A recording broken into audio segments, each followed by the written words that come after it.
l'orvet est un animal ressemblant à un serpent qu'on peut retrouver dans nos jardins.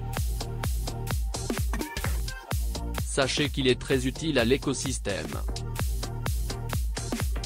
La peur des serpents fait partie des phobies les plus répandues.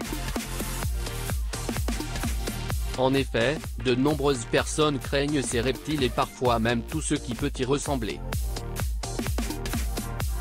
Mais l'orvet est loin d'être aussi dangereux ou effrayant. Avant toute chose, il faut savoir que cet animal ressemblant à un serpent fait partie en fait de la famille des lézards. En réalité c'est un lézard sans pattes et il se déplace donc en rampant. On le surnomme d'ailleurs serpe de verre.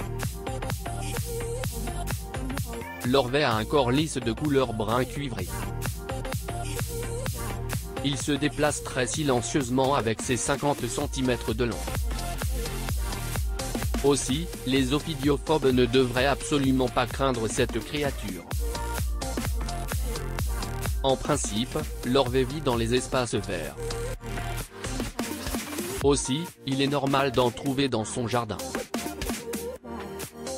D'habitude, il aime se cacher sous des tas de compost, des pierres ou des dalles pierreuses. Mais en général, on en observe surtout à la tombée de la nuit ou les jours de pluie. Pour information, cet animal ressemblant à un serpent partage une particularité avec les geckos.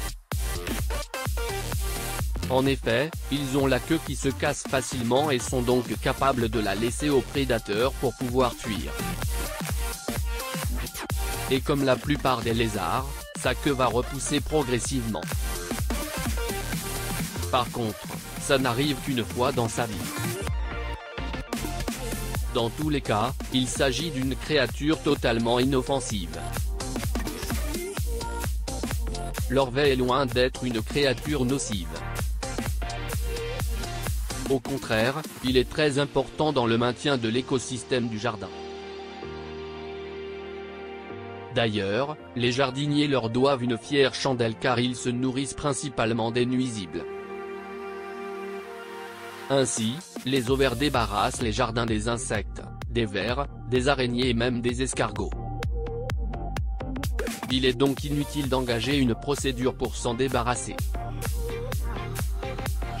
Cet animal ressemblant à un serpent fait même partie des espèces protégées depuis 1993. Il est donc interdit de le tuer, de le transporter ou de